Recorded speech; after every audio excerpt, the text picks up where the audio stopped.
So, yeah, so a week ago Saturday night. Yeah. Right now, my son works at the operations manager, and they were at a company meeting, so all the sorts, all fours, cows, buffaloes, all city marshals, and Marshburg. And they came back late after on Saturday, week was Saturday. And the assistant manager pulls up to the gate and there's lumber sitting out. And I'm like, it's not unusual sometimes when someone will make an order and say, I'll be there in 15 minutes, but we'll close it, whatever. So I'll throw it on the gate. I said, well, if you're taking a chance, yeah, I understand. As they pull up, they see a guy in the yard yanking material out and dragging it to the front gate and throwing it underneath the gate. And so the manager said, well, call 911. So the sheriff's 911 show up. And so then they all get the manager and best resident at the same time. So the gate once. Yeah. I didn't say, well, I let you know. Sure enough, he let me know. I said, Home Depot was out of product. I needed it for my project and you guys closed early today. Here's my number. I'll be in. All right. And so they looked at the manager, said, what do you want to do? He said, So can you tase where me? the, there's a storage unit there, storage. No, not buying. Before that? I'd like to call this evening's meeting to order Oh, okay. of the Planning and Zoning Commission. Would everybody stand, please?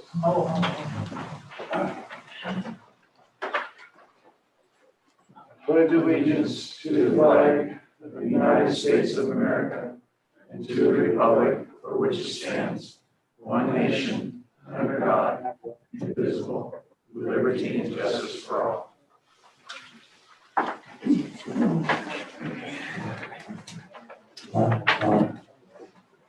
Have the roll call from my left, please. Commissioner Frankenbach. Commissioner Bradish. Commissioner Davis. Commissioner Reed, Commissioner Bailey as chair. And we got a quorum, which we won't need tonight, obviously, so we have no announcements. So tonight's presentation is a workshop for the public and for the P and Z committee. So tonight, the Sago Comprehensive Plan Sub-Area Committee will present their sub-area plan to the Planning and Zoning Commissioners, property owners, and residents of the area. 2018, the Planning and Zoning Commission formed a committee consisting of residents and property owners in the Sago area. The purpose of the appointment of the committee was to assist in the creation of a comprehensive plan for the Sago area. The group began meeting once a month in 8th of August, 2018. In March of this year, the committee finalized the final draft. So before I turn the meeting over to the chair, we're live on YouTube and Zoom, so everybody watch your language and everybody respect each other, please. Go ahead. Okay, well, I guess I'm kind of the fill-in chair. We had our chairperson leave just recently. Thank you all for attending our Sago Sub-Area Community Plan presentation. My name is Doug Gunter, and I'm a fourth-generation Sago native. I took part in this process because I'm extremely passionate about our beautiful Sago and its future. I was blessed to be raised here in this rural community, and now I want the same for my children. We are seeing unprecedented demand for more housing and more folks moving into this area, which made it even more important for me to be a part of this planning process. This process started about 4 years ago with workshops from the planning department held at the Sago School. There was a great turnout from the community, and what we learned from those workshops is that the vast majority of the people want Sago to stay rural. As the monthly meetings came and went, most of the people had felt they had spoken their minds, shared their ideas, and got on with life.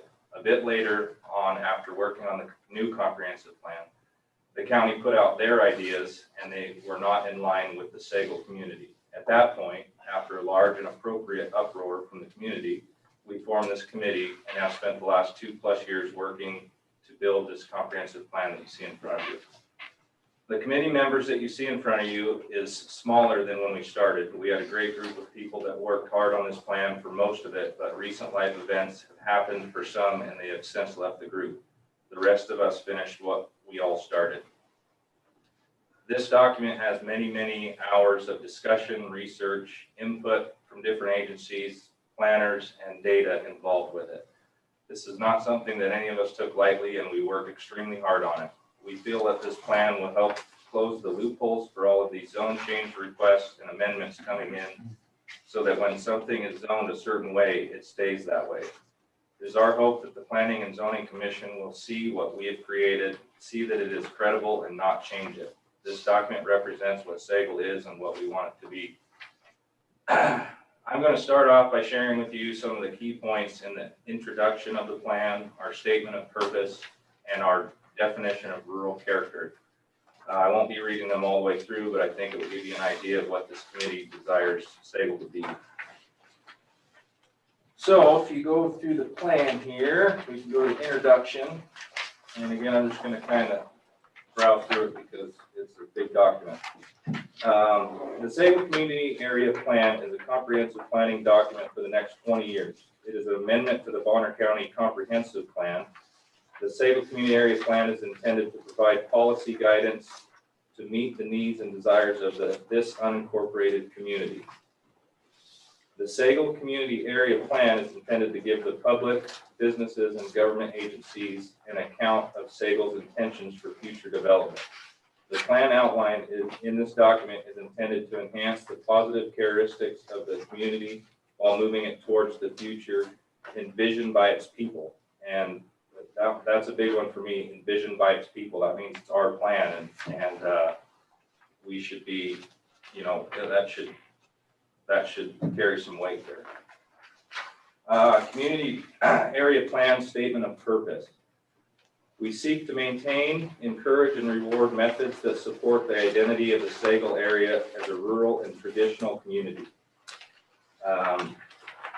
Some of the bullet points under the Statement of Purpose, some of the bigger ones: to plan orderly and responsible development within the Sagal area, to avoid inappropriate urban or high-density land uses, to provide safe, efficient, environmentally sound, and fiscally responsible systems that seek to accommodate responsible growth while directing future development toward those areas with existing urban services. Another big one is to ensure the continued improvement of the Sagal area maintains the rural atmosphere that embodies Sagal and greater northern Idaho. Our rural character definition, that's kind of the meat and potatoes of this. We refer to the rural character throughout this entire document.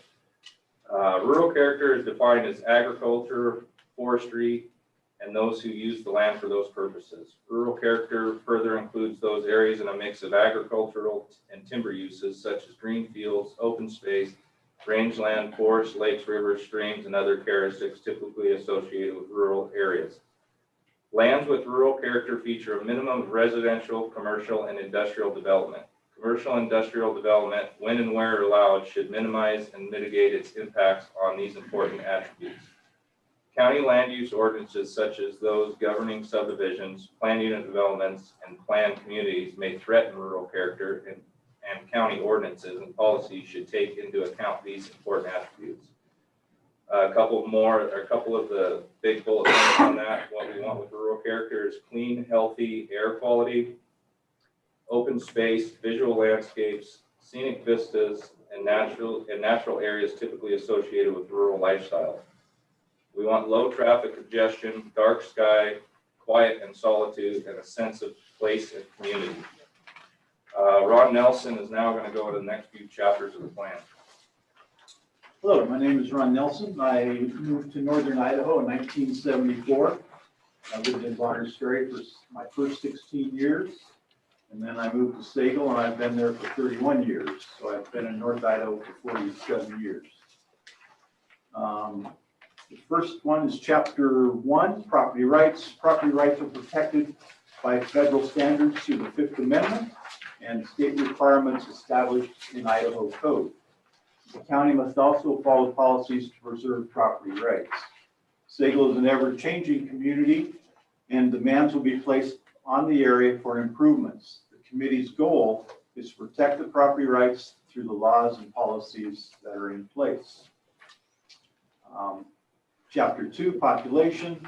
Bonner County is experiencing a large influx of people moving into the county, and Sagal just happens to be a hotspot for some of that growth. The community plan for Sago is to protect the quality of the environment and the quality of life for the citizens that live there. Residents of Sago desire to preserve the rural character as future development unfolds. We continue to monitor and analyze the effects of this in the Sago area and work within the Sago sub-area plan and the objectives thereof. Chapter 3, Economic Development. Sago can be described as a rural residential community. There is some commercial, industrial development within Sago.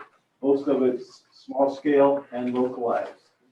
There is commercial development along Highway 95, and there are also lake resorts within our boundaries.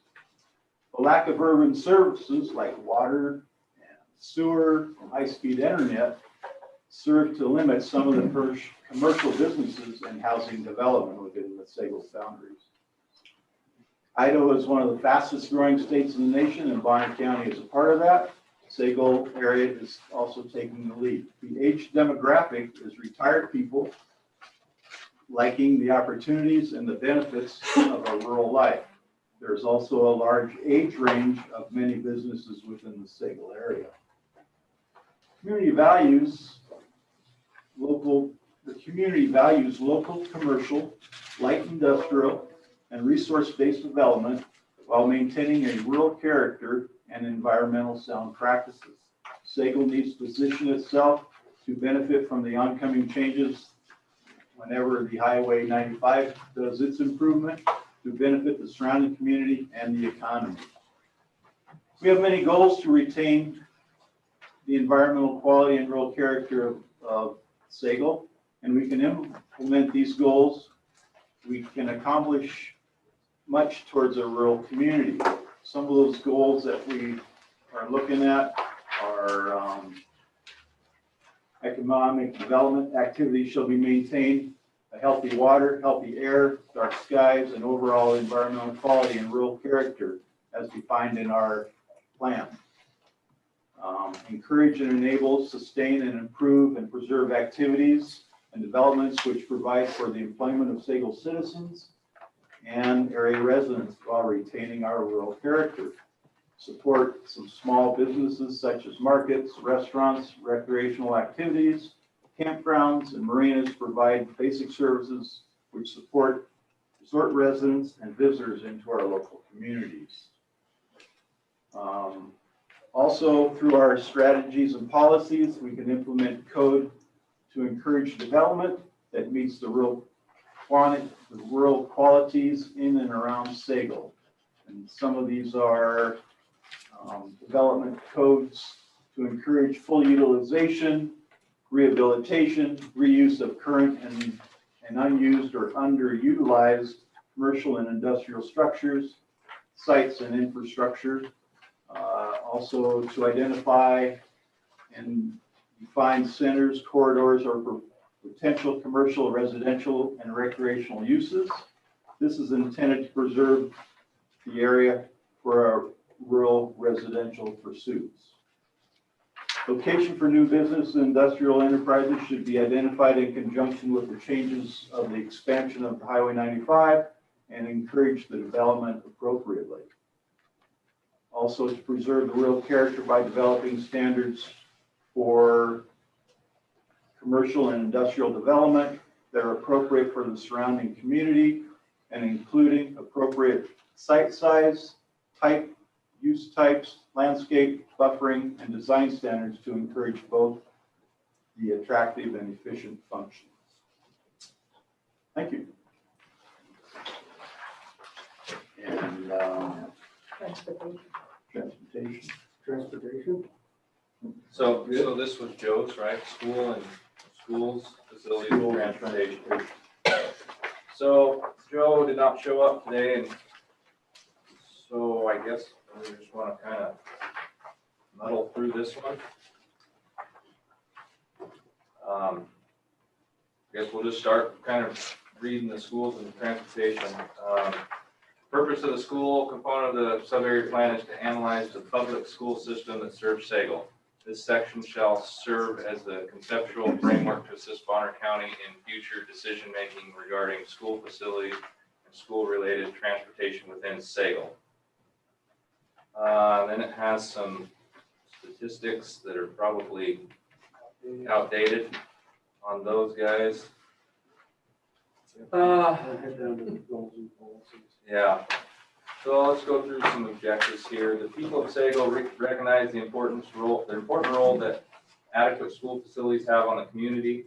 It is the desire of the people of Sagal to carefully plan for the future needs of our school facilities. This will be accomplished by implementing and maintaining policies that ensure close coordination with school district in order to provide consistency between the comprehensive plan, county ordinances, and school facility programs, policies as they relate to land use, development, and population growth. I want to insert something here. One of our big, huge issues was discussing how to get kids from the other side of Highway 95 to the school. And so we tried to do that in some of the goals. That was a big, big issue for us with the school. Go ahead with the goals. You want me to go ahead with the goals? Okay.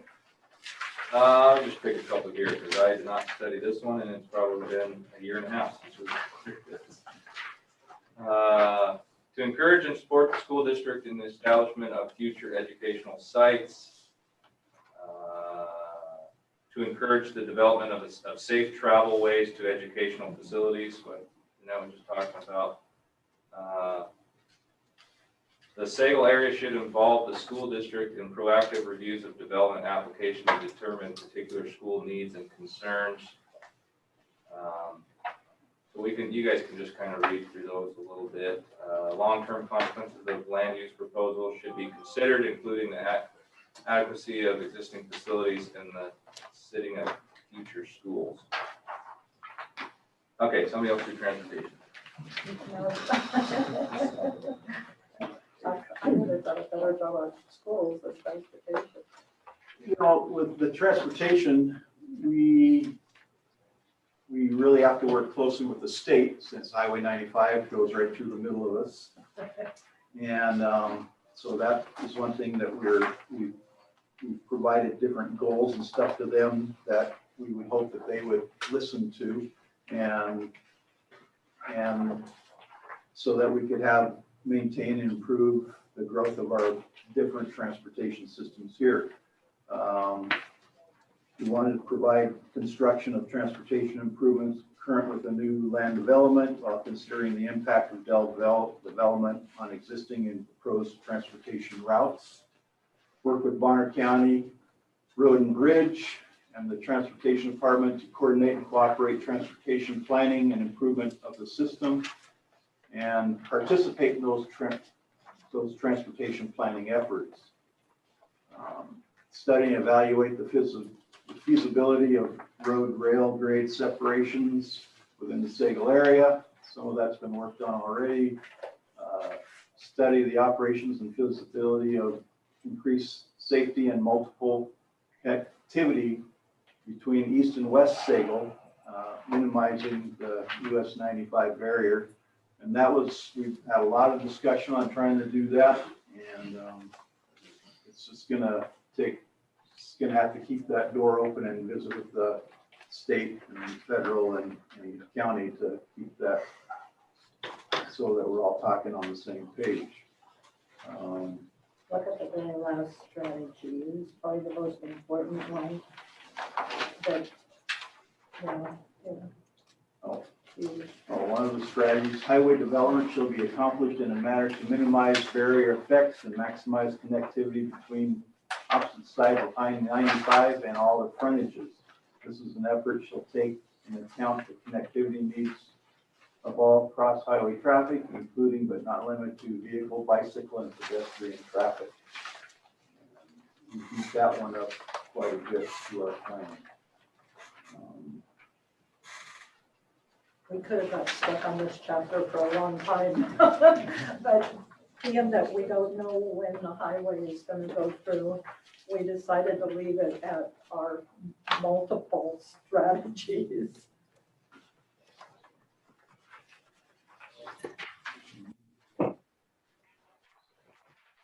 kind of caught us off guard, but there's a lot more implementation and strategy policies here, so I'll let you read that at your leisure. Okay, thank you.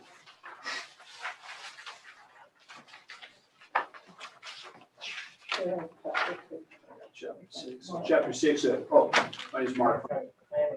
They're Jim. Years. Come in. Go to the Zoom, or I can send you the link, Josh. You're in your email, yeah?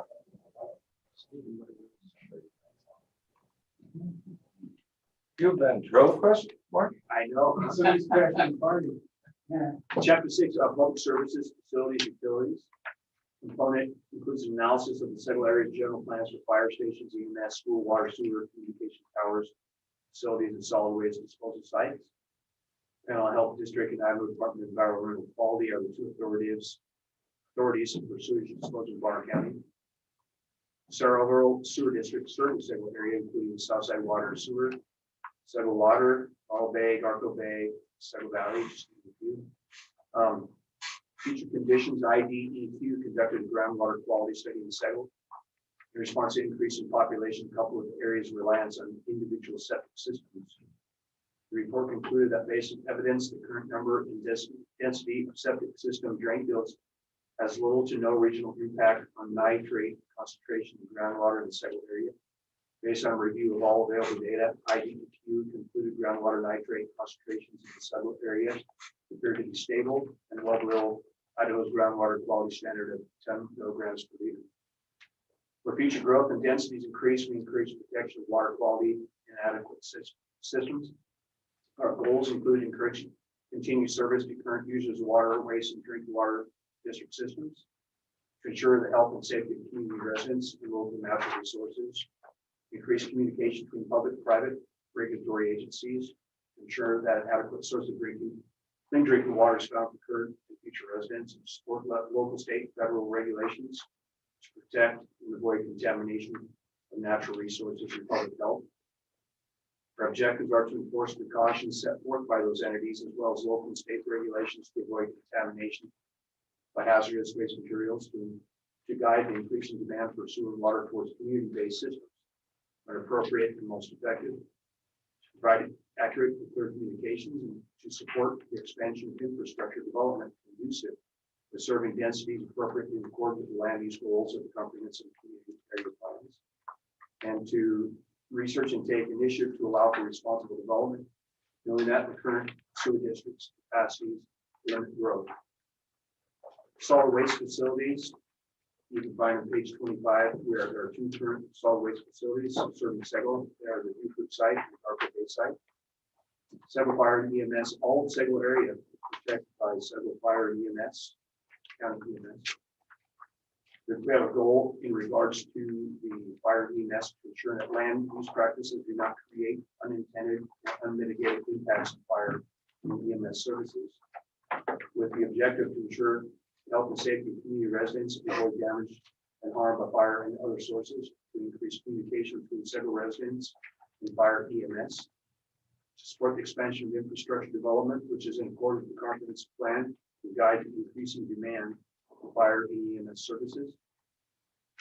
Implementation strategies and policies to support the improvements to infrastructure necessary for adequate fire and EMS services to mitigate potential for damage and harm by fire and other forces.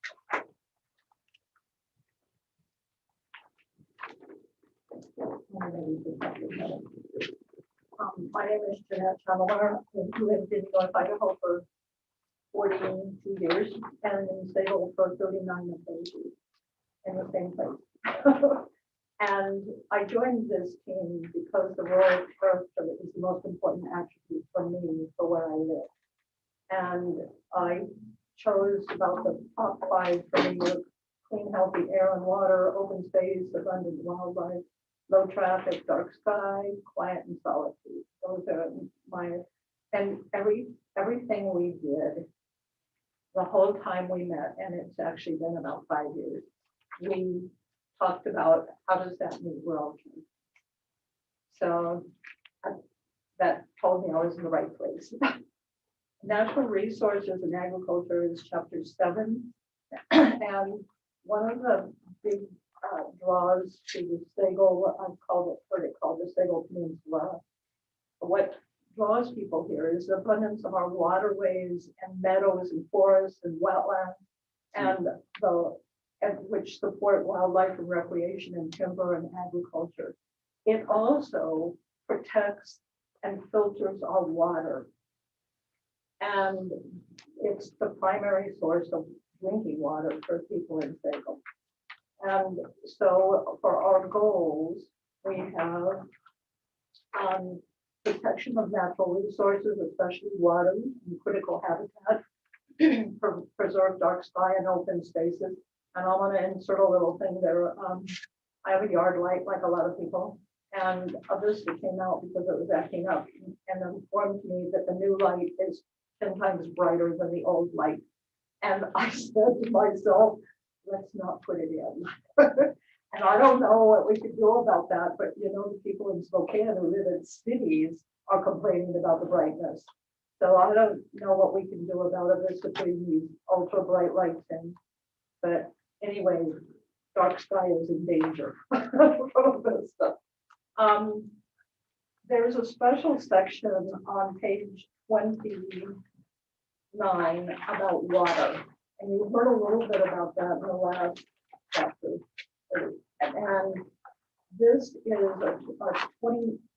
a 2009 report that states that increased population and the number of septic systems have the potential to degrade water quality in the Sago aquifer, the area's primary drinking water source. The only problem with that is that it's really unconfined. They know it's there, but to say it's right under this part right here is not possible. So we have to protect that whole area is the way I see this. So that's one of our biggest goals, is to predict and mitigate groundwater pollution through Panhandle Health District inspections and a lot of education of the people who live here, especially when people are putting up new houses and so on. We need to keep them informed. Page 30 talks about some of the things in the objectives. Regularly remind the public via social media, articles, handouts, meetings about regulations, etc. 35 on page 30.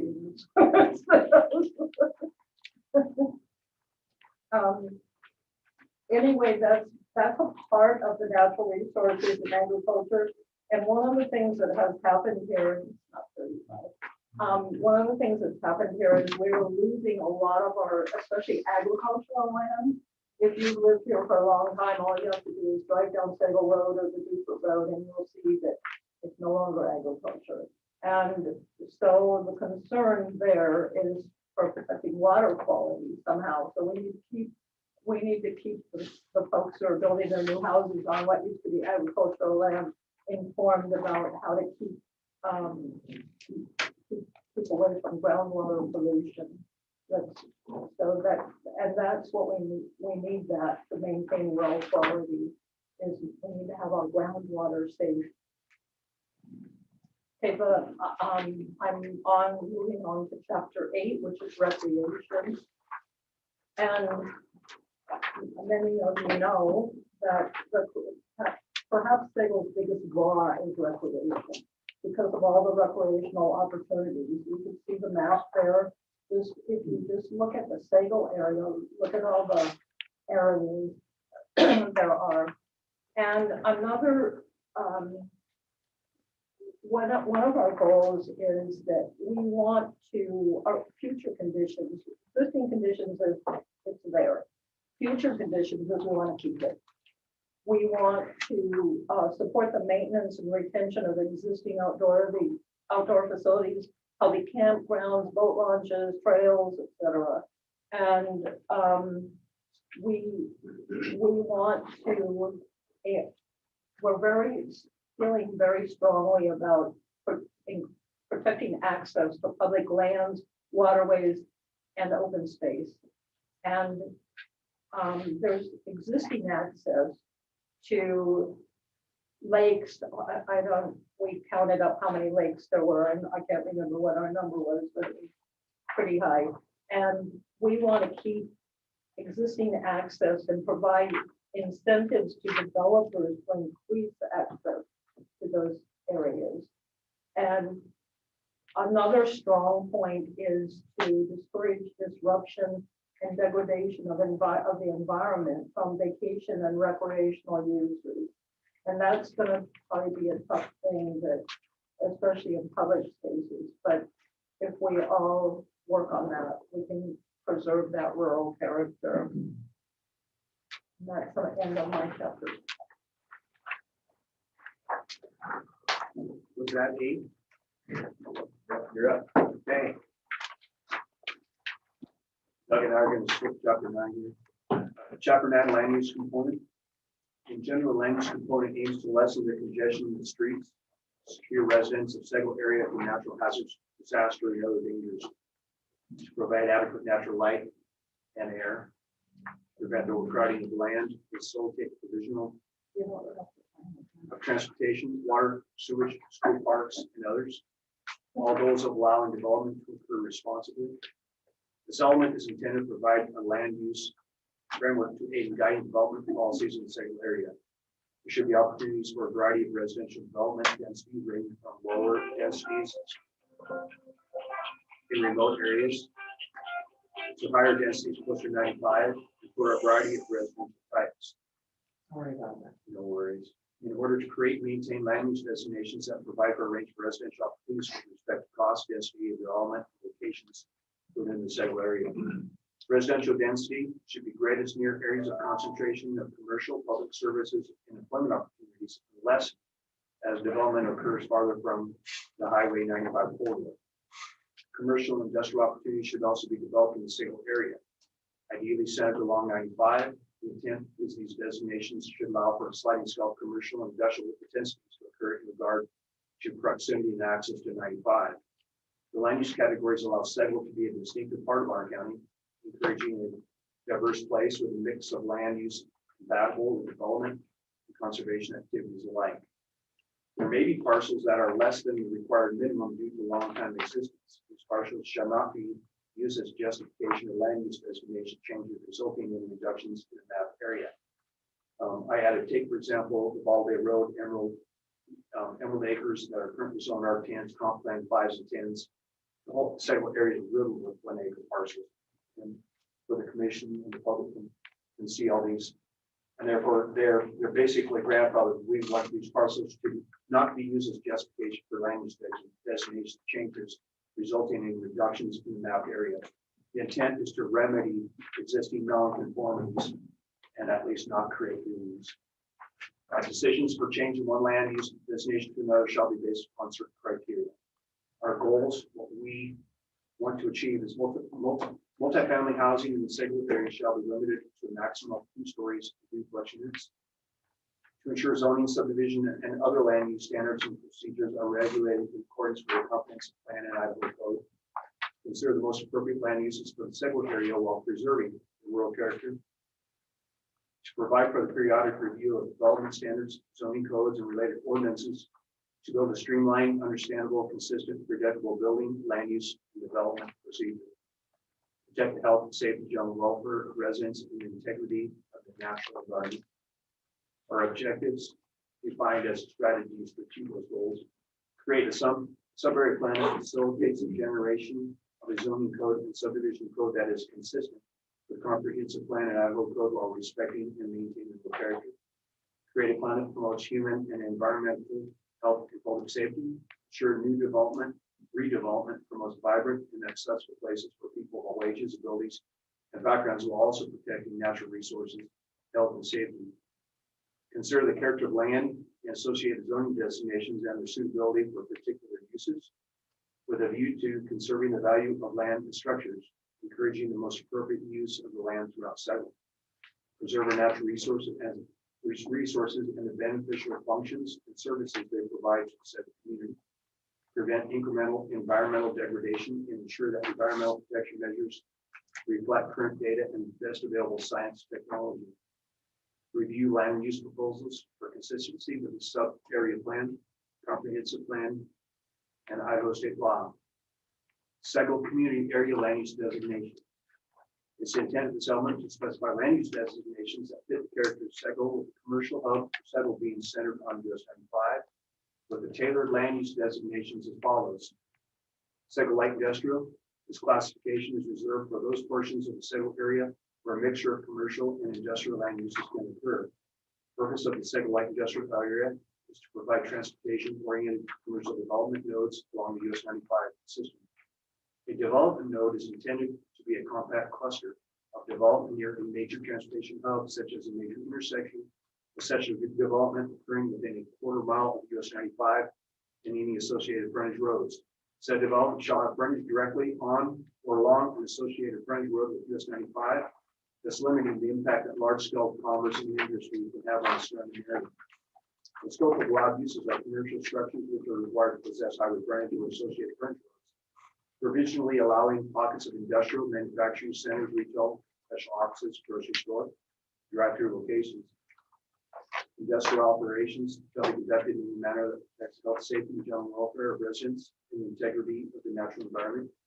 Due to the intensity of land use, these areas require primary transportation routes, urban services, emergency services, landscape buffers, and accommodate the turning radius of commercial vehicles. Residential uses are limited to one caretaker residence per lot. Dwelling shall not exceed 900 square feet of living space so as to encourage the area to be developed with commerce. Lot size minimum 10,000 square feet of all urban services are available. 2.5 acre lots with individual systems. Building size limited to 20,000 square feet. Segal mixed use commercial. This designation provides an opportunity to develop commercial and industrial uses at a lower intensity than Segal Light Industrial, and allows for residential dwellings and multifamily limited to duplex units. Segal mixed use commercial is effectively the second level of development of US 95 with less intense uses than Segal Light Industrial. This designation shall be located within half mile of US 95 or an associated frontage road with minimum lot sizes of 10,000 square feet for urban services and 2.5 acres with individual services. Maximum residential density shall be limited to 2 dwelling units per 20,000 square feet, which would only be achievable through land unit development. Land uses in Segal mixed use commercial are associated with increased infrastructure improvements such as urban or improved sewer and water systems and improved transportation infrastructure. Commercial structures limited to 10,000 square feet of commercial structures such as a neighborhood hardware store, drugstore, or markets, for examples. Next is Segal neighborhood. This is a residential designation that encourages development to occur within a neighborhood feel. This land use designation shall only exist within Southside sewer and water, Segal water and sewer. Uses would be for residential, limited commercial, and low impact or home occupation use. The intent of Segal neighborhood is to allow for clustered community to occur. Smaller residential lots for subdivisions with the minimum lot size of 10,000 square feet with water and sewer and improved services present, or 2.5 acre parcels where both water and sewer are not available. Commercial uses limited to cottage industry where home occupation permits may be required for more intensive home businesses. Density limited to one single family dwelling and one accessory dwelling unit for minimum lot size. Multifamily housing shall be limited to duplexes. Segal resort community. This designation is dedicated to promote healthy lifestyles and livability by providing safe, accessible, and attractive outdoor space. It is intended to foster stewardship of parks, trails, and public land. This designation area provides for urban-like densities for areas located around the recreational areas, including, but not limited to, Lake Monterey, Gamble Lake, Segal Slough, Murphy Bay, Garpa Bay, and Bottle Bay. These areas are developed for winter and water sports, golfing, hiking, and other outdoor activities. Incentives shall be provided to encourage landowners to retain or create public access to waterways, trails, or other recreational areas. Minimum lot size will be 12,000 square feet with water and sewer and 2.5 acres with no services present. The maximum density shall only be allowed for planned unit development. This designation may include low to medium density residential and limited commercial uses, which would be limited to 35% impervious surfaces. Examples envisioned could include a corner market, a gas station, cafe, or other businesses related to the recreation community. Segal rural residential. Intending to preserve the character segment of this designation attempts to capture those areas defined as a rural character segment, where land use activities revolve around natural resource and lifestyles. This provides for residential development areas where urban services are not available, while also providing separation from urban activities along 95 and the mountainous parcels in the Sagal subarea. Within this designation, there may be parcels that are less than required minimum due to long time existence. Decisions for changing one land use to another shall be based on certain criteria.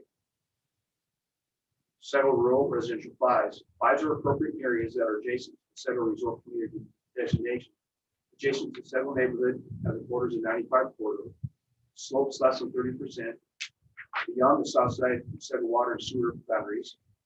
Soil types are not described as prime egg farmland reflected on the soil conservation district soil maps, where roads are more likely to meet the private road standards and are close to Canadian maintained roads. Several rural residential tents. Tents are appropriate adjacent to several rural fives, adjacent to several fours or several egg. The slopes are greater than 30%, or where soil types are described as prime egg farmland or farm land of statewide importance, where roads likely do not meet the private road standards. Settled forest. This designation includes the areas of Missouri Mountain, Gold Hill, and where one or more of the following apply. Limited services characterized by slopes deeper than 30%, where access may be absent and limited to substandard road systems, or where large tracts line may be devoted to ag forest production. Residents are generally served by individual sewer and water systems. Lot size minimum is 20 acres with one dwelling unit per lot. Segal A. This designation may contain primary agricultural land soils and or soils of the recognized state performance, and may or may not feature active farm and ranch operations. This designation encourages the preservation of pastoral farmland and minimizes commercial and industrial use. All commercial activities taking place within this designation shall be encouraged to be based around agricultural uses, with a minimum lot size in this designation of 20 acres. I think, Go ahead, Doug. yeah, so this is Mark said this chapter, throughout this whole time of where the rubber meets the road. This is the big one. So he did a really good job of reading through that whole thing. I just want to touch up on a few parts here. The paragraph where it says there may be parcels that are less than the required minimum due to long time existence. These parcels shall not be used as justification for land use designation changes resulting in reduction in the map area.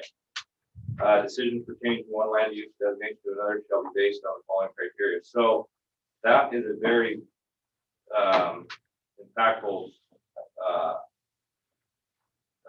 paragraph for me, and I got to give Milton credit for that one because we went round and round on how to do that. And basically, what that says is, if you're in an area where 5 acre minimums and your neighbor has is sitting on an acre that was created back in the 60s, the planners can't use that as justification to bring the 5 acres down to those 1 acre minimum. So that's a big one.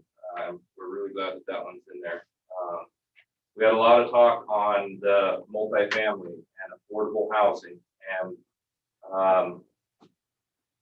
most of us, Sagal's not going to solve the affordable housing crisis that we're having. It's just not, and I don't know that many of us are interested in that. I'm certainly not. A lot of talk on what we wanted in there, and we settled on the maximum of 2 stories in duplex units, and only, in where services are available, towards the highway. Round and round on that one. So that one's a big one to be in there. I can insert something there. The reason that was an issue was because our school, Sickle School, is losing kids. And part of the reason is that there's no housing. There's no affordable housing. People are coming in and building bigger houses and they don't have kids because they can't afford. Kids can't afford.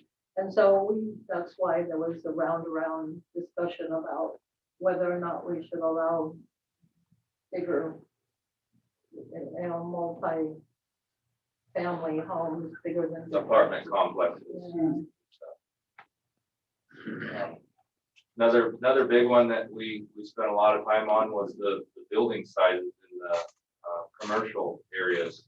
We don't really want anything bigger than that 20,000 square feet.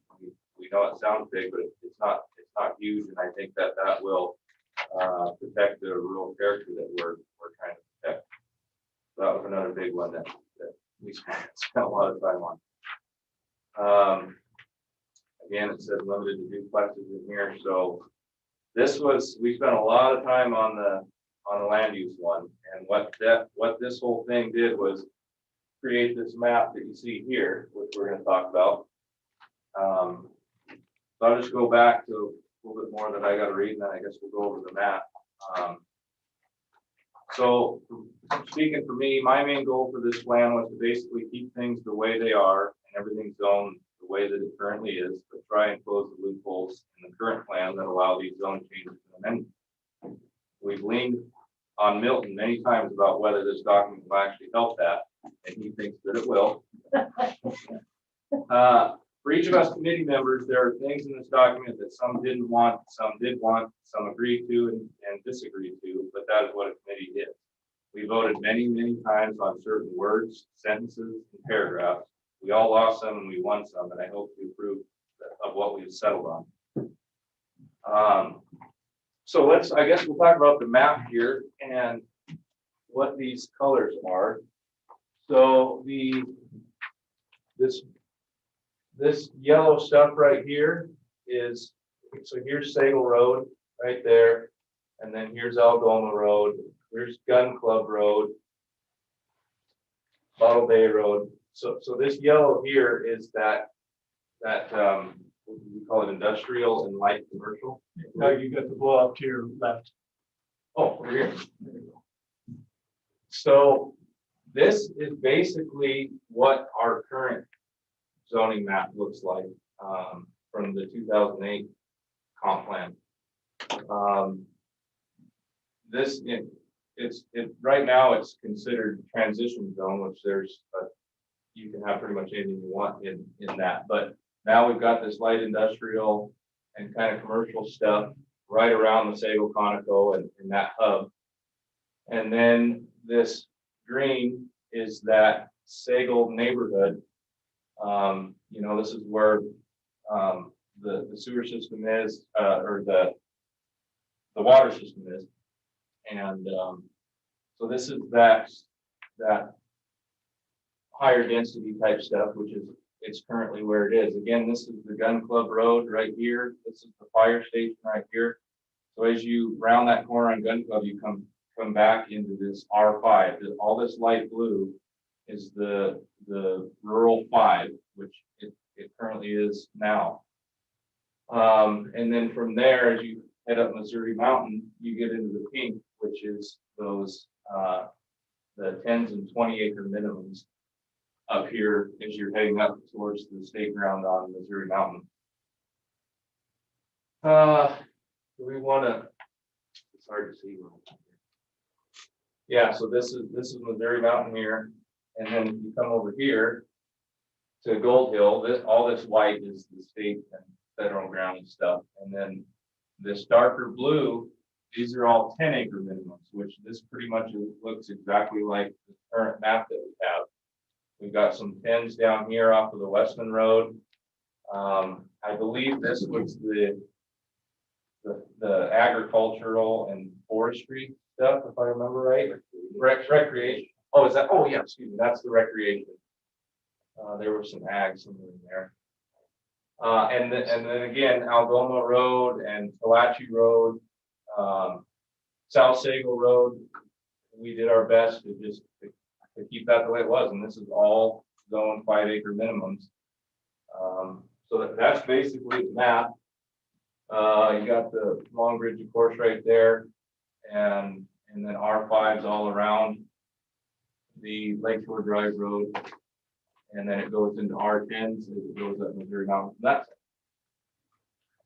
So does anybody have any questions on that map? So we did pop out the cards. Oh, sure. That's what. Okay, let's well, let me close here and then we'll take some questions. I'd like to thank my fellow committee members for all of your hard work, the planning department for their time and input in the plan, and the planning commission for considering this proposal. I would also like to thank you all for coming tonight and being involved in your community. This whole thing is now in the Planning and Zoning Commission's hands. They hold the power to accept this plan, edit this plan to their liking, or throw it out. I would hope that they see that what is in front of them is a legitimate document approved by the community of Sago. Back when this started, our county commissioners promised us that they will not approve anything that the Sago community doesn't approve. And I have that on record. I just hope they keep their word. I will keep everyone updated on this plan as it moves from the planning commission to the commissioners. And hopefully we will see this passed into law. So, if anybody has any questions? I can't believe the commission did.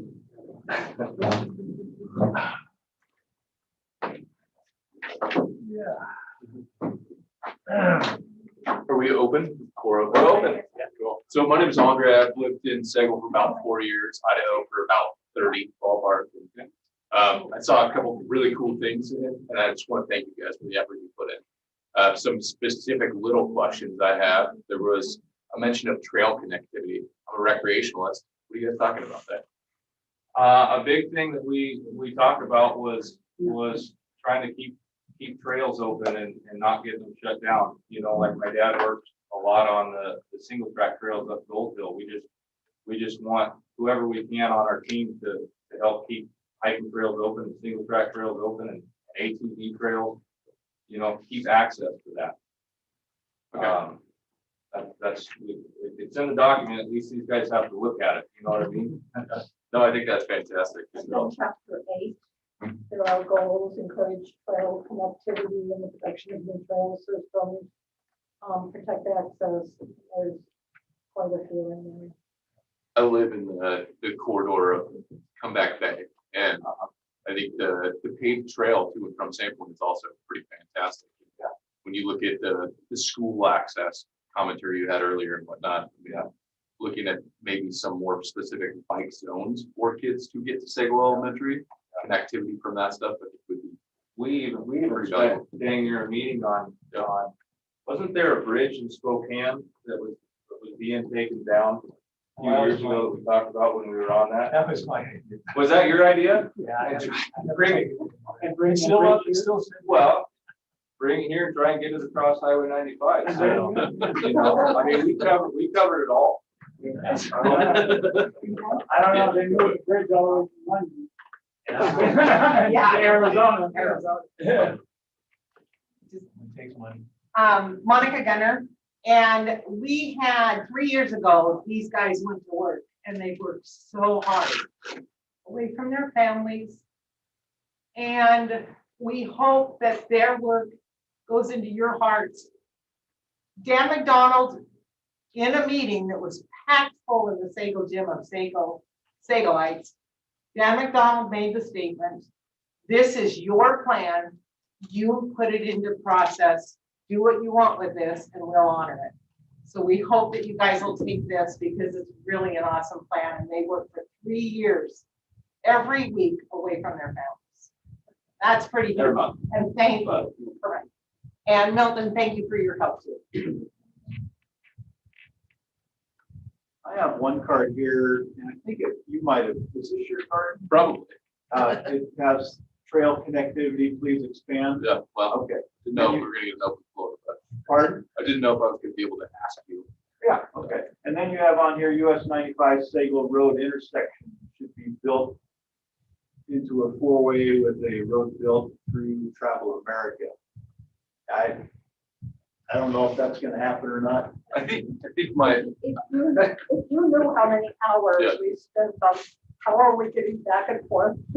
How are we getting kids back and forth even? Right. And people, because it doesn't appear, if you look at the state map for that highway, the transportation department, it doesn't appear that there are going to be frontage roads and they don't necessarily cross that Sago Road. And so it's like you have to get off at some place and drive down to Sago Road on the frontage road. And we were saying, I was pretty adamant about this, we need a bridge at Sago Road. But we don't know what's happening with the transportation department. That could be 10 years, 15 years down the road. We have no idea.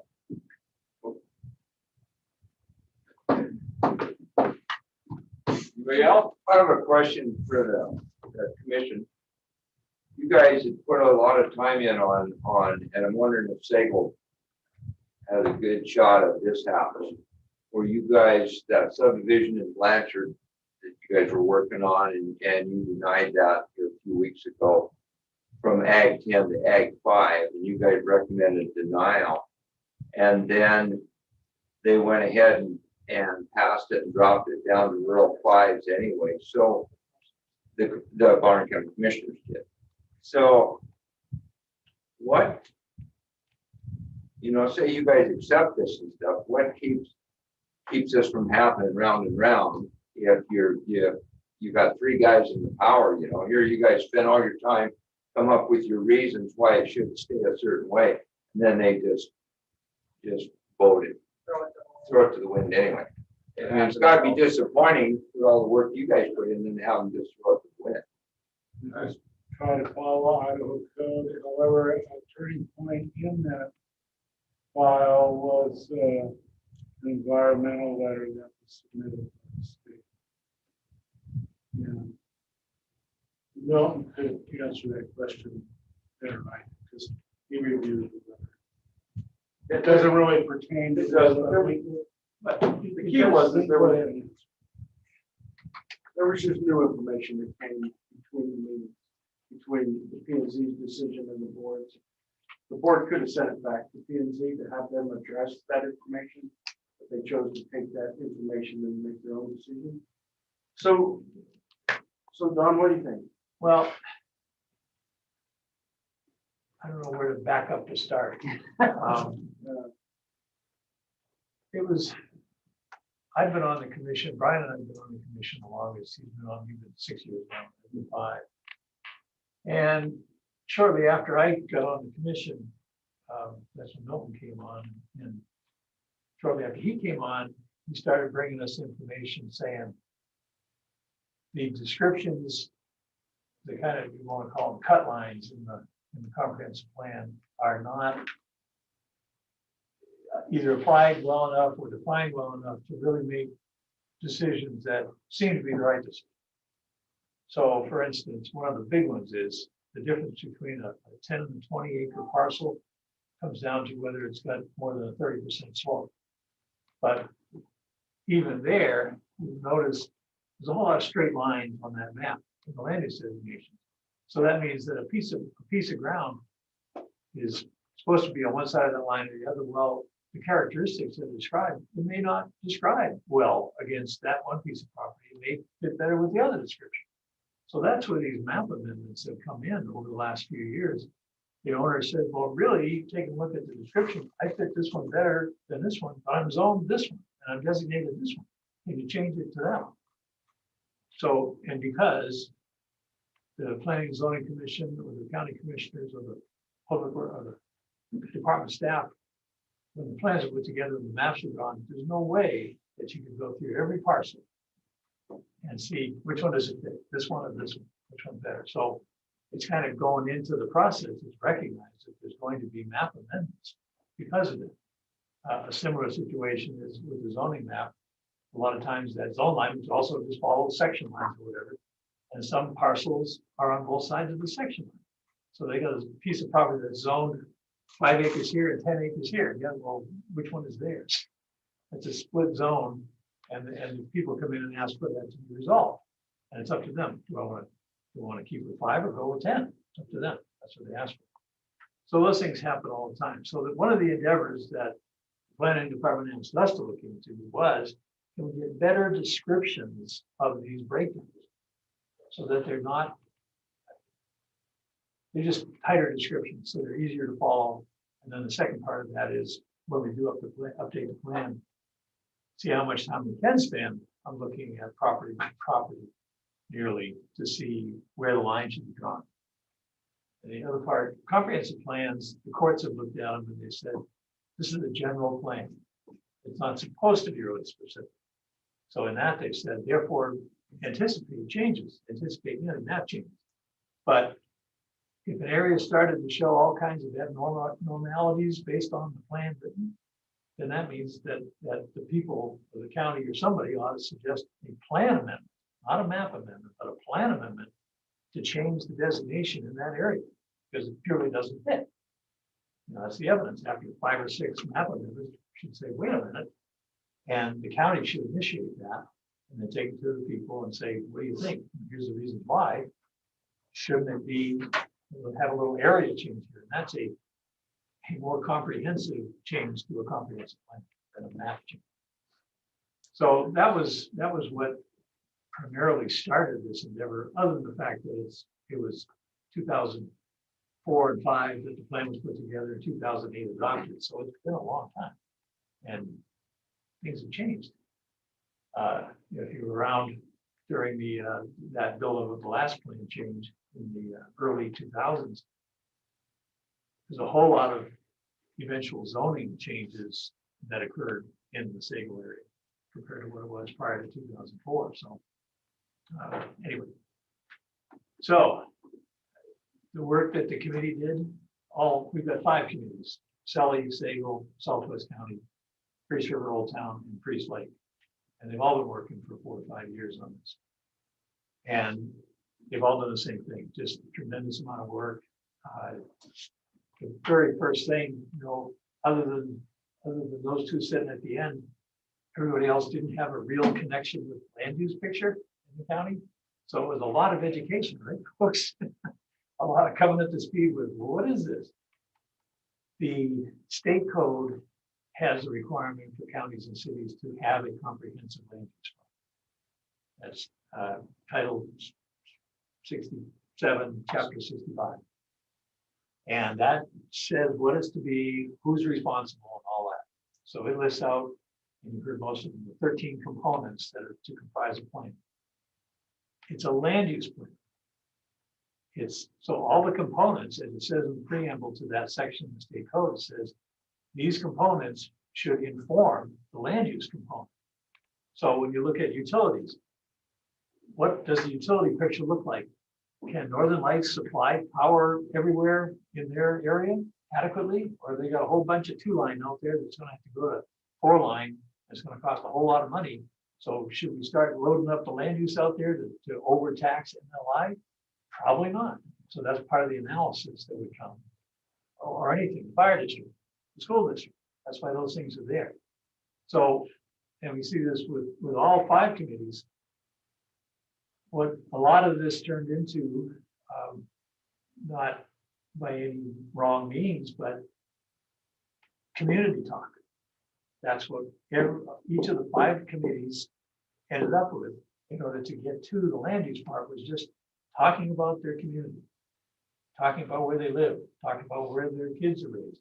So there's a whole bunch of things in here that are written up as goals and policies that don't have a direct connection to land use, but they're valid community concepts and policies. So one thing I've been thinking about is going through this one and Selly's and getting back with the committee and saying, here's things that you've identified that are absolutely valid, like getting the information out to the citizens of Sagal. Fine. That's got nothing to do, how could that turn into a condition of approval of a building permit or a rezone? You can't. You can't require the owner rezoning that property and now inform 15 neighbors around them with the, see what I mean? So these are not, it's supposed to be that every goal and every objective would inform the land use component of how the county should end up conditioning approval of a application.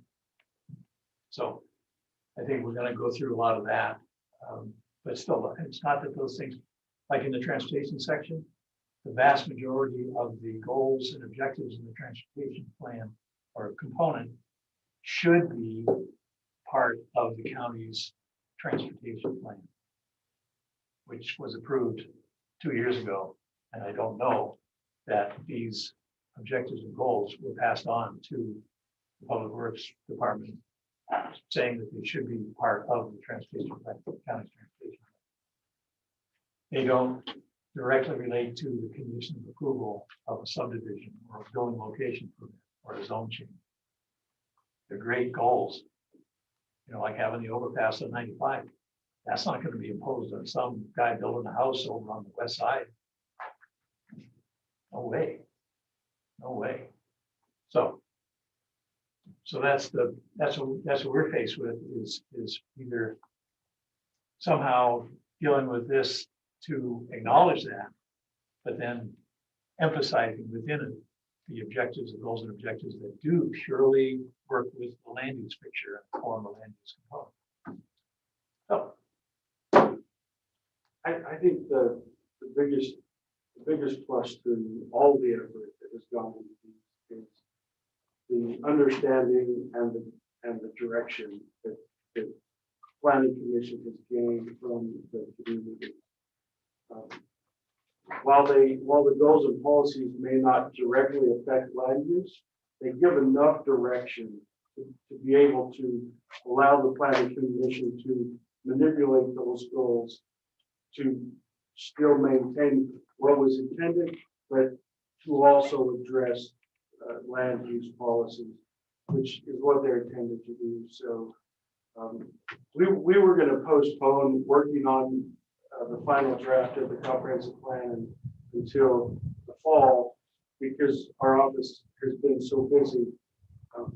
But we've been able to bring on some staff that have some extra experience, and the planning commission has invested some time by allowing Don to participate, and so that process has already started. They meet on a weekly basis. Two of my staff members and Don meet on a weekly basis, starting to compile all of this data together. We will address this sooner than later because of the changes that are being requested, that the guidelines are just not clear enough to justify denying, right? So. And that's another point too, because I don't know how many of you have gone through an actual application with the department, land department, towards some land use action. But when a landowner comes in and say, I've got this piece of property, I'd like to do this, tell me, let's look at it. So the staff sits down with that person or that family, whatever, and starts looking at it. They check the zoning, check the comprehensive plan, look at different conditions and so forth. Then they start to get an idea what the code says about their application. And the staff works with the applicant so that the application is clean.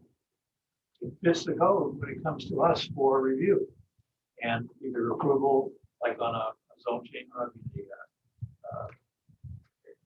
variance, or a recommendation to the board of county commissioners on a zone change or property. So it's to the benefit of the landowners too, to get this squared away, so they'll know. So that when you read something in the comprehensive plan or you read something in the zoning code, that's pretty much going to be it. Not a lot of questions, not a lot of, well, what about this? Why did that happen? So forth. I'm trying to eliminate that as well. So it's purely predictable just by what you read. Common sense. Just read it. It says that. That's the way it's going to go.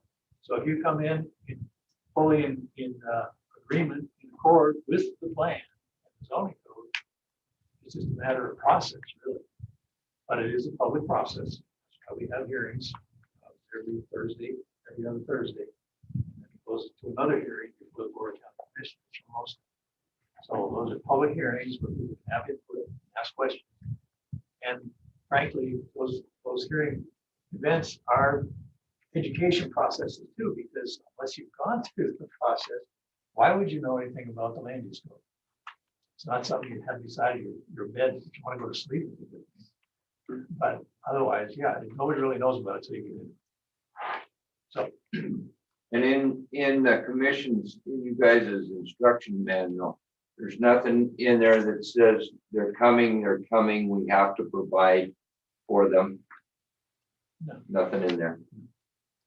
And what about say the rural in the Valley Valley, Sago Valley, wherever the last 15 years has been rural, 1 house and 5 acres. And the people that come in and come to the planning and zoning and say, hey, you know, what do you got to offer? We've got rural, we've got agriculture, we've got suburban, we've got high density, everything. What are you guys looking for? Well, I want some rural. So the last 15 years in all these valleys with the hundreds and hundreds of homes that people decided they wanted to be rural and build their dream home. This is what we're hoping to accomplish, is let them live out their dream and not just go ahead and rezone everything high density because they're coming. Because we already got high density all in Raptor and Coeur d'Alene, so if they have to live in high density, it might as well be there. Where we promise these other people that it's a rural zone, we should keep it. And that's what Dan McDonald was telling us. It's your plan, it's your plan. I hope he believes what he told us at the Sago meeting. Well, yeah. And I'll leave it at that. So looking at the map, it's over there, it's on the side, but there's the map. Do you feel that that does a good job at preserving the rural character in the Sago area? Yes. So, you know, that's what we will look at and consider. We want to make sure that this is the other kind of catch thing that's in there. Let's say we go through and some new plan is adopted, whatever, the update of the plan will be adopted. And somebody does come in and they say, well, I've got 15 acres right here. I would just love to have that be a subdivision with XYZ number of lots. And it turns out to be like a 2.5 acre lot. And the county staff looks at it and they look at everything in the plan that's written and says, no, the plan doesn't support this. So then they bring it to us as an application, we look at it and we agree, we say, well, no, the plan doesn't support it. They appeal that to the Board of County Commissioners and even the board said, no, the plan doesn't support it. They then appeal that to court and the court looks at it and says, okay, county, what's your justification for saying that this cannot be 2 acres? Well, it says on the map. And the judge is going to go, what's behind it? Where's your analysis that said that this shouldn't be 2.5 acre lots? Show me where the services aren't there. The pressure's too much. And if it comes down to, well, the people said we don't want it, the judge is going to say, I'm sorry, there's no justification for that call. There's nothing in the state code that says public opinion. Facts and figures are what's necessary. Then why have a comprehensive plan? Why even have a plan? Because it's based on facts and figures. Every section of that, every component says, analyze the past, analyze the present, and look at futures based on that analysis, based on trends. That's why What's this happening? language was so important. Yeah. That we talked about that just because it already exists doesn't justify it continuing. It's got to be continued based on other things. And so that's why that language meant so much. Is because we've got to, if we're going to look at growth, if somebody's filing and they come in and say, I want to put in 1,000 homes, they've got to have, there's got to be justification for that, right? Yeah. I mean, it's been, Idaho Co-op was a long time ago. We haven't had that kind of a development here since then. And it's just due to the terrain and everything else, it's unlikely we will. It is. We don't have parcels like down in Ada County where there's, you know, some ranch that hasn't been ranched for 50 years and there's 3,000 acres available. We don't have that here. And you know, not since Mr. Sully owned the Sully Valley and he broke it up back in 1910. That was when it was available, but he broke it up. Anyway, but it's got to be based on facts. And I do believe that the facts are there to even justify, because we're not wrong in the way we feel about Sago, the way we feel about Sully, the way we feel about Southwest County. We're not wrong, but the facts have got to be put up. I'm not saying go fabricate facts to justify your call, but they're there. Because my example about Northern Lights, when I talk with them, I know out there in the peninsula where there's a whole lot of just two wires, a ground wire and a hot wire going out there, that will not support a whole lot. And for them to go out and put in 3 more substations and triple wire all of that is gonna cost hundreds of thousands of dollars. Do they have it in their coffers to do that? Is that in their plan? What's their expansion plan? They've got to look at the county and say, well, where are you anticipating growth? So let's figure it out and tell them. So that's the kind of thing, is that the comment that Jeanette made about the school. Yeah, we're not, Sagal School is continually dwindling with population for now, but if families don't move in, so then what's the school district set up to do? If they lose a certain amount of population, there's all kinds of formulas and all that, but it's not like the discussion about Clark Fork. Clark Fork is 30 miles down the valley. Well, Sagal Elementary is only 6 miles out of town. But Before isn't too a long. lot of that Sagal, if they're losing kids, because a lot of them are going to private schools now, a lot of them are It could be, homeschooling. and that's. Lots of them are homeschooling. That's where the analysis under the school and school transportation section should have decent stuff from the school district to let us know that. And their call, that what do they see as the future? They're in charge of the district, not the county. The So- school district is not allowed to ask. The state tells them they cannot ask. They cannot ask, but they have numbers. Now, the other part is, it looks like about September, the census numbers are gonna come out. It's been delayed and everything like everything else in the last year. So it looks now, the notice I heard this morning was about September, all the numbers are gonna be released from census. That has a lot of information across the board that we need to see. And school population is part of it, school children age. So if it says in the Sagal area, there's 1,000 kids of school age, and the school's only registered 300 of them, guess what? The rest of them are private or homeschooled or whatever. And now with the homeschool academy attached to the school district, a lot of those numbers are new. And that's just in the last year. So 2019, when the numbers were generated, it wasn't there. So it just, yeah, there's a lot of stuff happening. We're gonna get there, but we don't have a time frame for it. There's no mandated time frame. We're just gonna do the best we can to collect the data, analyze it, get it written down, get it written out, base policies and goals on that analysis, and then develop a written plan and a map to go on with it. So stay in touch. Stay in tune. I didn't know if Milton could, oh, I'm sorry, my next. I didn't know if Milton could pull up those 13 essential elements to a comprehensive plan. And that might help everybody also understand what analysis on all those components. And you have to somehow do a balancing act amongst those. Okay, we'll get this one answered and then we'll get State statute. Yeah. 67, 65.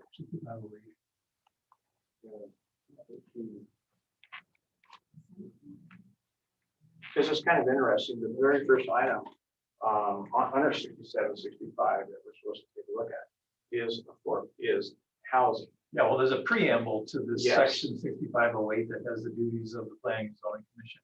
Yeah. And it's got this little, that right there, that first paragraph. Yeah, move it up a little bit so the line doesn't there.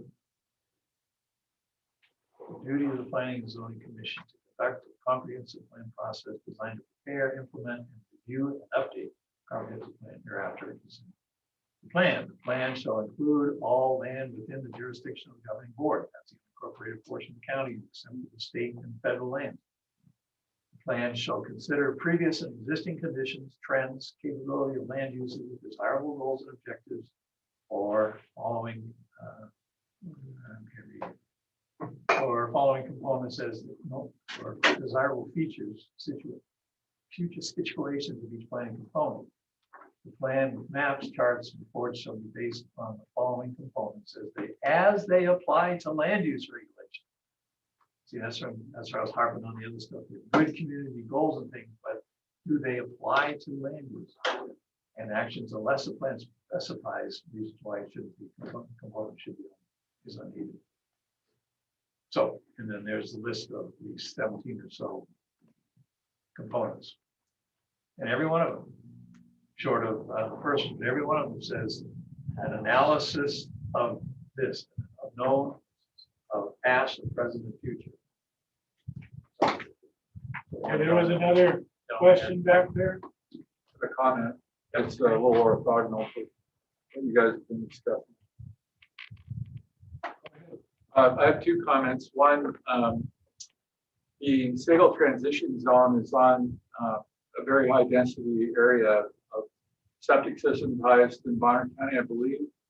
I think that you guys are drafting on the best information you have, which is the 2009 DEQ study, which is in the plan, which is great. But the amount of development that's occurred since then, as in this particular area, right on top of the aquifer in a very dense area, is a real threat to the source water, not only of people with wells, but people that draw from the source water system. So that study really needs to be updated. It's very out of date, and we know that nitrates, are climbing. So it's great that the plan calls this out, but we need better information along the lines of analysis. That analysis is really very important, I think, to the health of the people in the area. The other is the whole issue of vacation rentals. Currently, just along Lakeshore Drive, there are more vacation rental occupants approved to be in a vacation rental home than exist in hotels in Sandpoint. So it's a massive influx of people that will show up at a particular point in time, which is, the golden months of why we all live here. So I really feel that Idaho and Bonner County in particular needs to address the impact of vacation rentals, because other communities across the nation are grappling with this, because parties go on all night. The character of why you try and live in a home is really created by that problem. So to me, but this is thankless work. It's hard work. I really applaud all the effort that you guys put into this. It's not easy. And I don't know that you win any friends doing it, right? Just inherently you don't. But I do think that addressing how the integrity of communities caused by vacation rentals, it's all over. And it's amazing how many permits are out there. And then there are those that aren't. So my concern is not with somebody that wants to just rent their house to their friend, but it's really stacking in 20 people. There are dozens of homes along Lakeshore that are permitted to have almost up to 20 people in their homes. So that's a huge impact on the integrity and the character of the community. So, If I could address it, Coeur d'Alene, just the city council actually looking at that. They had one individual, an example that they used was a guy came in, he bought 6 homes, he used them all for VRBOs. Yeah. And the question was asked in forward on Julie Lawson, can we stop these? And there was recent legislation. There is no way you can stop VRBOs. But the dilemma is where you're talking to people on sewer. I mean, and the formula that they use is crazy. You can have a 4-bedroom home, just like you say, 20 people that run the night. It's going to overtax your sewer district. Exactly. So maybe that's something that, from a sewer district standpoint, can you meter those? I want to avoid that. I want to avoid that for the obvious reason, because I'm just here as a private person. So other, I don't know, it's a big issue. And I'm not saying that you're going to solve it, but I do think that that's something that needs to go on to get looked at. Other areas do. They have length requirements. You have to have a month, and that tends to change the character of how people rent. I think that's a common one. Sandpoint Rents currently regulates them. They have rules around it, although a home I sold that I owned in Sandpoint, the guy sold it because he had VRBOs on each side, and he couldn't live there anymore because there was nonstop parties on both sides, and he only owned the home less than a year. So anyway, they do regulate it. There are ways, and I have looked at the Sandpoint way that they regulate it. They do have, but it is something that needs to be addressed. So, Nolan, would you scroll up so you get the housing component? It kind of blows up the multi-use component where you say the multi-family and 2 stories. I mean, it's like, why even have that when you've got so many people stacked in a house? So they have hired compliance officer manager now, and they're going to try to, do a little bit more with the. Yeah, I'm not throwing rocks. with the- No, I understand, but it's brought up every other week, so everybody's aware there is a problem. Plus it, just like the cities and what the Attorney General said, there's no way to stop it. So if you look at the housing component there, letter L, an analysis of housing conditions and needs. Okay, so that's got to include looking at vacation rental. Plans for improvement of housing standards. Well, the That law, could be in there. So just, I'm saying, I think there's plenty of latitude in that requirement, which is pretty robust compared to some of them. well, the really law look at it. itself says that the integrity of the neighborhood is one of the health, safety, welfare, and integrity. So that's the legal side, even in addition to that point. Right, so there should be enough there to come up with a standard. Now, again, we're talking about, I don't, other than the fact that the county code now says, if you're considering doing a vacation rental, you need to come to the county to get a permit. We did not have a permit 2 years ago. Yeah, so 2 years ago and beyond, this thing started, what, 5 or 6 years ago, the VRBOs and the Airbnbs and all that stuff. So, If you're telling people that they can't use it as a vacation rental, yeah. isn't that considered a taking? It could be. It could be, because we're digging into their economic viability of their property. Because the state has declared that in the statutes that it is not a commercial use. Yeah, They've declared that vacation rental is a residential. so So therefore, yes, it could be I don't know, considered you know, there's all kinds of legal. But isn't that legal just for questions. the planning, from a zoning perspective, but not, you can still, We do, we have permits. no, but I'm saying, I still think that, from a planning perspective, you can put a vacation rental in a residential area. I think that, isn't that what they're addressing? Right. That's what I'm But saying. that still doesn't mean they're not a commercial entity. For our perspective. From a zoning perspective, And that's where it is. It's in the zoning statutes. right, but there's a commercial side that they're business, and any business can be regulated. And it's, so when the county has someone walk in for a building location permit for a new structure or revised structure or something, are they under any compulsion to reveal that they're going for a VRBO at that point? No. So, and again, a lot of these are happening without the benefit of a permit through the county. We catch them when we see their advertisements. And then, right, you go on, I got some personal experience with this, a house that used to be in our family was sold. And now the second owner, since we had it, they're gonna move there in 2 years, but in the meantime, it's a VRBO, it's an Airbnb. And it's a 2-bedroom house, and they're saying 12 people can stay. And it's not, doesn't have a county permit. It's 2 bedroom. Well, I know it was. And that's all the system, that's all the leach field is designed for, is a 2-bedroom house. That'd be 6 people, so. In 2017, the charter signed into law forbidding cities or counties in Idaho from banning short-term vacation rentals, which are homes rented for 30 days or less. So that's state code that bans counties from, Can't say no. you know, No question that.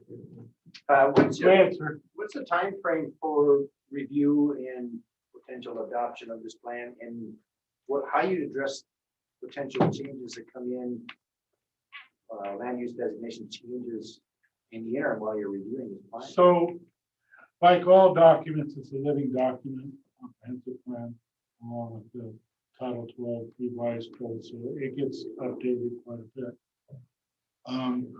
It's gonna be a little bit, because there's, 5 committees.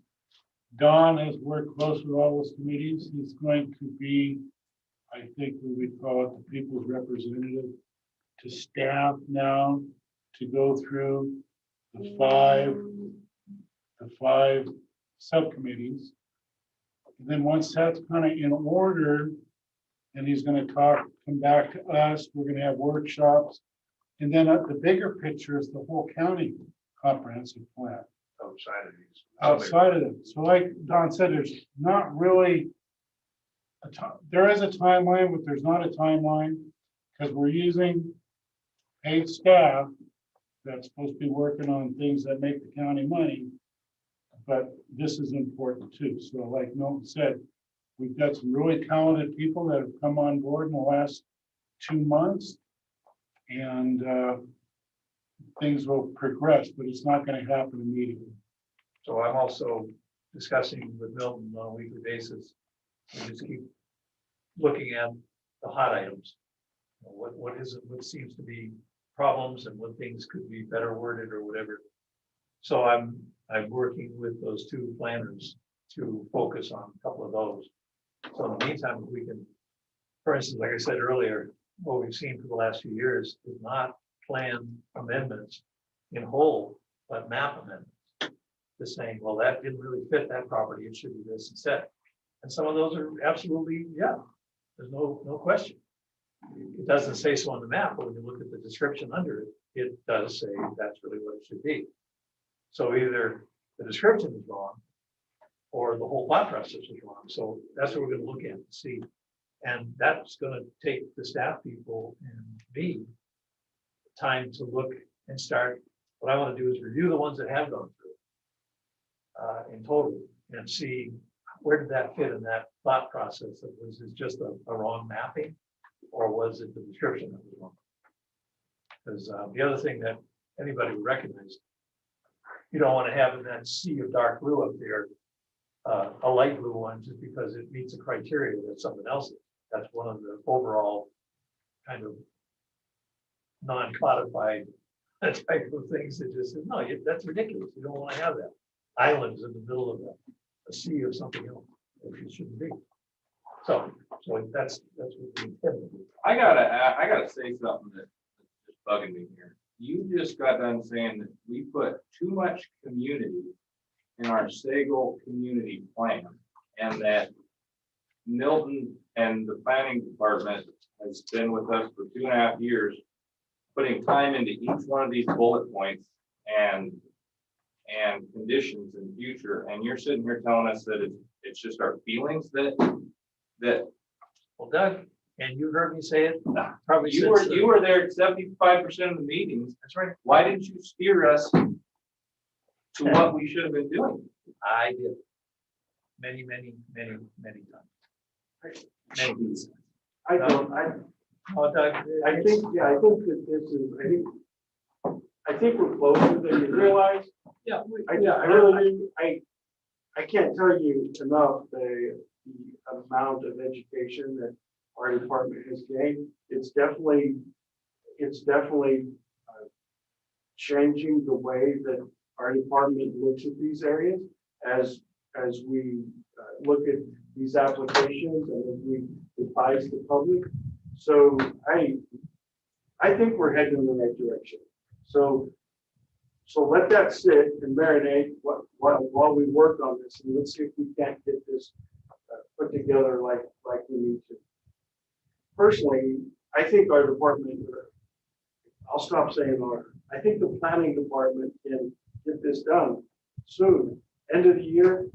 I mean, they're already starting to talk about and identify mapping queries that we can do to help identify and provide the analysis that we need to justify these changes. So I think we're on a good path. So let me add something that Milton said, and then I'll put it on. It is the people's planning department. That's why we have meetings open. You guys come here, you have public comment. It's just like our code here in the county. It's the people's code. Don says this many a time. It's not our code. It's not the county code. It's the code that's made up by the people in the process. And that's why it's a living document, because we can change this. which is also why the committee put together, their whole wording is the people of Sagal, Sagal community. So it doesn't, as I said, a lot of the things are community comments and thoughts and desires, and they're good. They are the background of the goals and objectives that will go directly towards land use. They support a lot of those more specific goals. So I don't see them being removed. There's no reason to. They set the background, they set the stage. There's lots, so it's part of the analysis. That's, but I think we can go, like the school stuff, that needs to be updated. We talked about that already, 2019. So I think that's going to be one of the efforts that will come to as a commission going through it when we have the workshops, is to take those things down and maybe funnel them down to, okay, out of all of that thought, here's goals that lead right to land. So it might change the goals, some of those are pulled down or whatever. I haven't figured that one out yet. But, and by the way, as stated, they're volunteers, so are we. Totally. We do this for high pay. Right. But Dan McDonald wasn't quite correct when he promised us that it was our plan. This is your plan, Dan. Whatever you guys come up with, this is your plan. And that's not necessarily true, is it? Well, It has to It is. go through it has to be analyzed, and there's some things that will go, if we're not seeing it here, but there's been other plans where it has to go to the legal department to see if it's a public taking. besides, There's a lot of things that have to be looked I've had a few discussions with Dan individually, but with the Board of County Commissioners.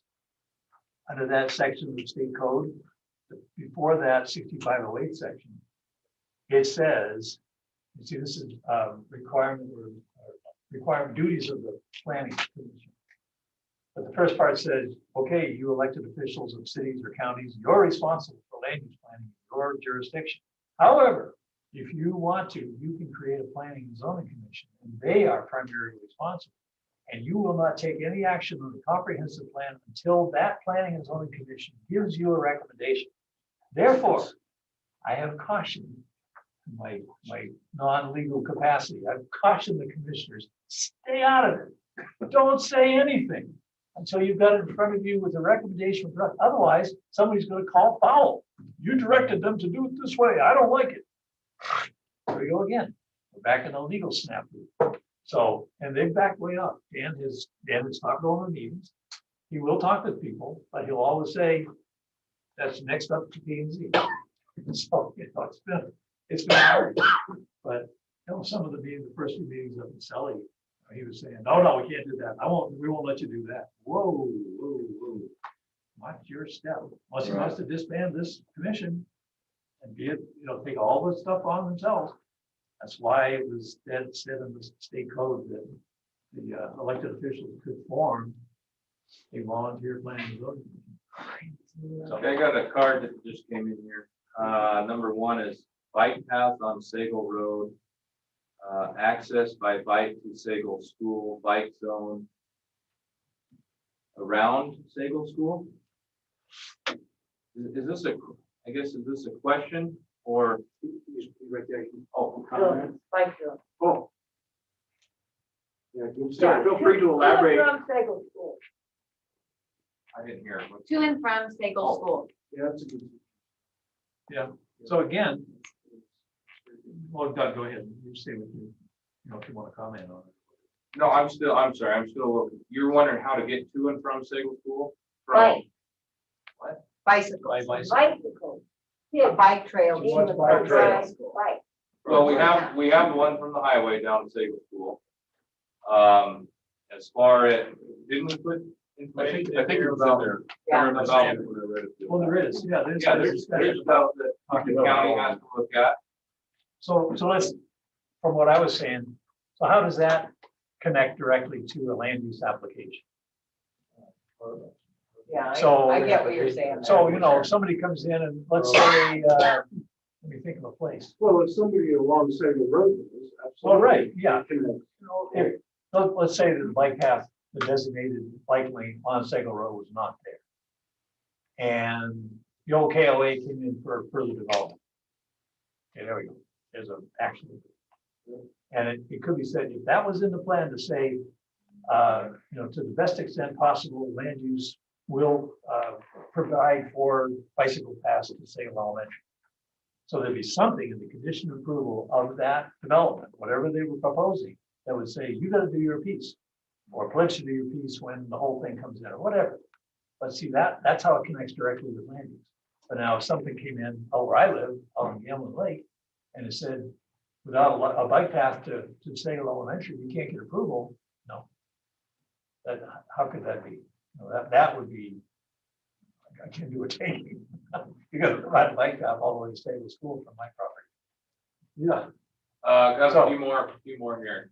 Sagal Highway 95 stoplight, I think that's already been, hasn't that been approved? It's For in the next year? making, probably for 2022. Oh, They're Oh, yeah. reviewing it further. Okay. It's not an absolute done deal from what we heard yesterday in this room. do you know if that's why they're out there surveying stuff right now all along that It intersection? could very How well about Oh. Beaufort? be. No. There's not a lot of Beaufort, accidents at Beaufort. But not If yet. people have to do that. And then also, Don, do you know about the Lakeshore Drive, what do Yeah. they call that, Texas turnout? Yeah. Texas turnaround. So Turnaround? again, yesterday in this room, we had the meeting of the Bonner County Area Transportation Team. Bill Roberson, the state planner, was here, and our elected officials were here, who all have participated greatly in that discussion over the last 3 years, including our Idaho Transportation Board member, Jim Thompson from this area. So with some special money that came in, all is connected to what money is available. This year, it's on the drawing boards to do certain things at Lakeshore Drive.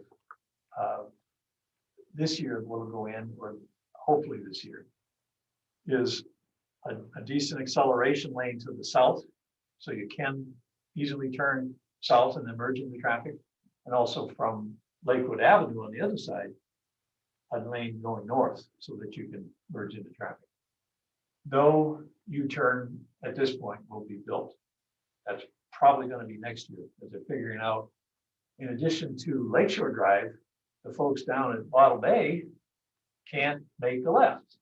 So a lot of them are turning right and going north all the way up to Greenwood at the gas company and turning around there where the two-way left turn lane is, and there's enough room to turn around.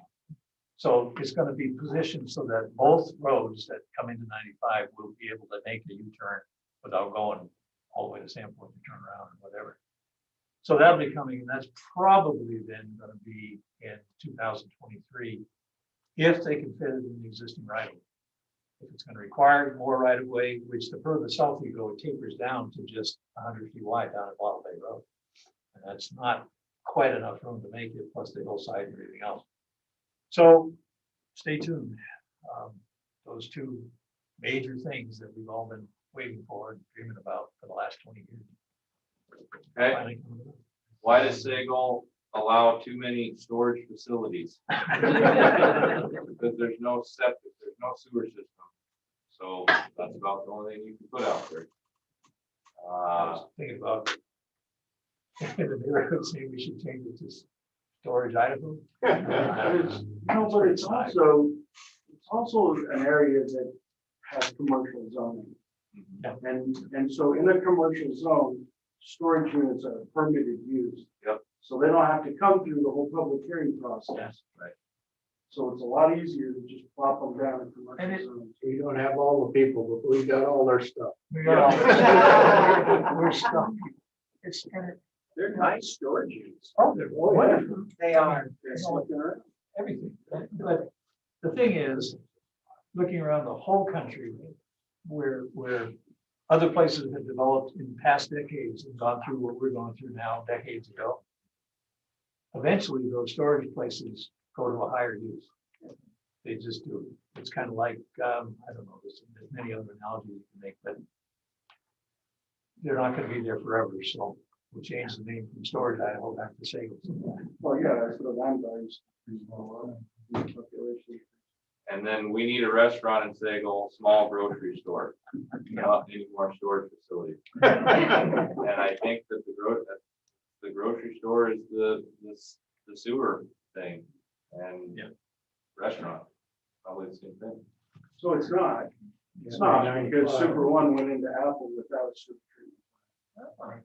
Right. Oh, they built their own. They built their own. So again, if the population was there to justify it, they would find a way. Yeah. to put it in. I think that's gonna largely be a business question. Yeah. Because any new grocery store that went into Sagal would look at it and they would conclude, most likely, they're gonna be taking customers away from their store in Sandpoint. And they're gonna decide that it doesn't make business sense to do that. Now, if you could come up with it said small grocery store, so I think there's an opportunity maybe for something that's a little unique, that isn't just sort of a duplicate of what's at Koch's and Super One and Safeway and Walmart and so forth. But I think there are real business barriers to creating another grocery store this close to Sandpoint.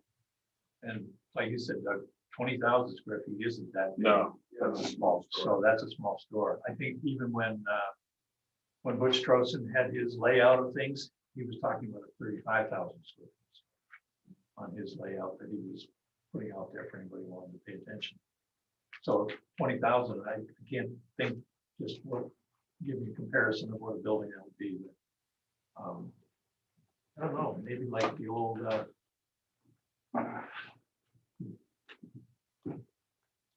don't know. It's hard. What's the size of this building? Yeah. What size is it? Well, so I'm thinking the old ones, Harold's, and the old Safeway downtown, and the nature store, the natural food store, whatever. I don't know what size. I would think we're. Yeah, combined with was the parts. Yeah, so I. Single post office. That's. Oh, that's small. That's really small. That's. It's pretty big tonight.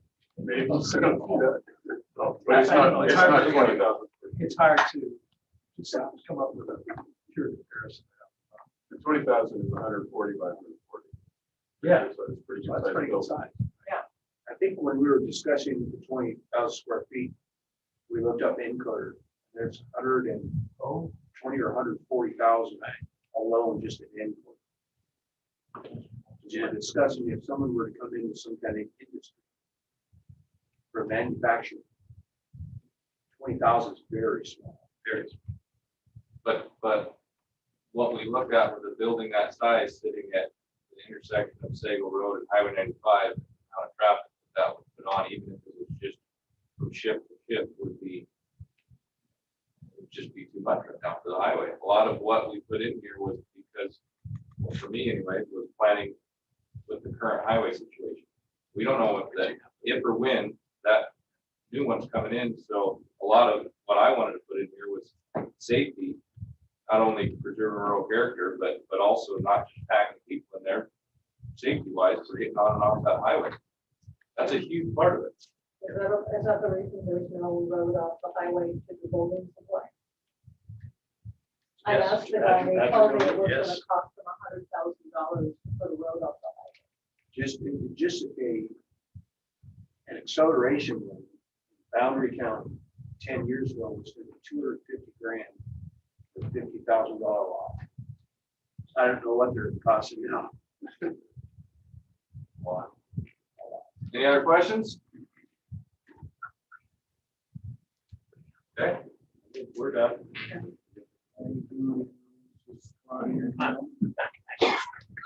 See you guys in 20 years. Well, thank you to the service to the community. We all appreciate it. Absolutely. Don will be, for questions, when we get back in the workshops, we'll be contacting somebody from the community. Well, at the rate this committee is going, there won't be anybody left. It can take- Can you guys take this and seven- you change it up before it goes to the commissioners? Pardon? You change it up before it goes to the commissioners, or when We does will- it go? We're gonna have workshops, so we're not done working on it. Right, then you come back to the community, don't you, before it goes to the. Well, those will be public workshops, and then we'll hold a hearing Okay, to say, to make a recommendation. right. Oh, So those will be open, and the hearings will be just a public hearing with testimony. The workshops, it's up to us whether we involve anybody that comes. No, I've always wanted to ask this question. I know we're done here, but you guys, understand, the comp plan and everything. You guys study. So why, you guys study it, you guys comment on it and go to the commissioners. Commissioners get elected every 2 to 4 years. They don't understand this. Why are they the ones that stamp it? Why wouldn't you 5 or 6 people be the ones? Because it takes an ordinance to put it in place. Like we can, we're not elected. We need to change the rule. It's not working. Coach Park was saying. That's why they only last 2 or 4 years. All right, this meeting is adjourned till Thursday, May 27th. Tomorrow. Yeah,